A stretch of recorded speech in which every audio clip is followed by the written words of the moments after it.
안녕하십니까. 오늘도 하루 한 장 하나님의 말씀을 묵상하는 시간입니다. 오늘은 신명기 21장을 읽어드리도록 하겠습니다. 신명기 21장.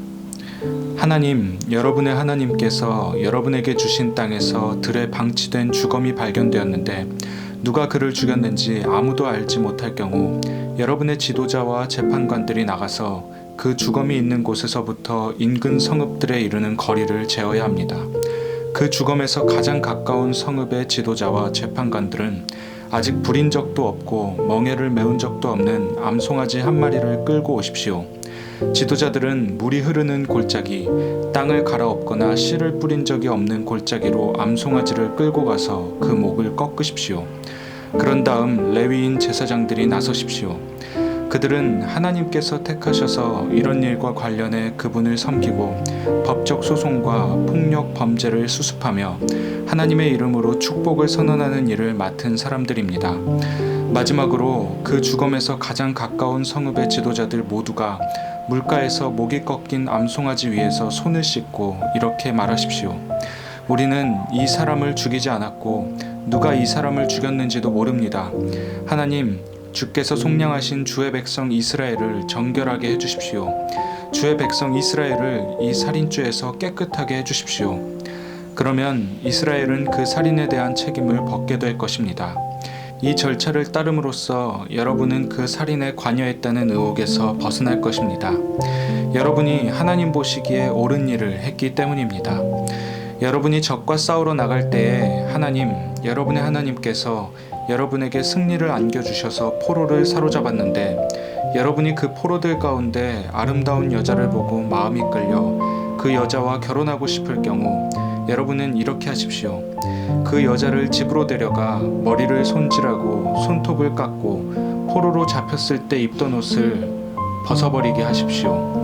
그 여자는 한 달 동안 여러분의 집에 머물면서 자기 부모를 생각하며 애도해야 합니다. 그런 다음에야 여러분은 그 여자와 잠자리를 같이 하여 부부가 될 수 있습니다. 그 여자가 여러분의 마음에 들지 않으면 그녀를 놓아주어 원하는 곳 어디서든 살게 해야 합니다. 그 여자를 팔거나 종으로 부려서는 안 됩니다. 여러분이 그 여자를 욕되게 했기 때문입니다. 어떤 남자에게 두 아내가 있는데 한 아내는 사랑을 받고 다른 아내는 미움을 받다가 둘 다 그 남자의 아들을 낳았습니다. 이때 미움받는 아내의 아들이 맏아들인 경우 그 남자는 자기 아들들에게 유산을 나누어 줄 때 진짜 맏아들인 미움받는 아내의 아들을 제쳐두고 사랑받는 아내의 아들을 맏아들로 대해서는 안 됩니다. 그는 미움받는 아내의 아들, 곧 진짜 맏아들의 상속권을 인정하여 자기 유산에서 2배의 몫을 그에게 주어야 합니다. 그 아들이 생식 능력의 첫 번째 증거이므로 맏아들의 권리는 그에게 있습니다. 어떤 사람에게 부모의 말을 전혀 듣지 않고 반항하는 고집센 아들이 있어 부모가 아무리 타일러도 말을 듣지 않을 경우 부모는 그를 강제로라도 성문에 있는 지도자들 앞으로 끌고 가서 우리 아들 녀석은 고집센 반항아입니다. 우리가 하는 말을 한마디도 들으려 하지 않습니다.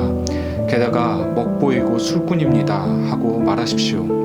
그러면 성읍의 모든 사람이 그에게 돌을 던져 죽여야 합니다. 여러분은 여러분 가운데서 더러운 악을 말끔히 제거해야 합니다. 온 이스라엘이 그 일어난 일을 듣고 두려워할 것입니다. 어떤 사람이 죽을 죄를 지어서 사형 선고를 받고 처형되어 나무에 매달린 경우 그의 주검을 밤새도록 나무에 매달아 두지 마십시오.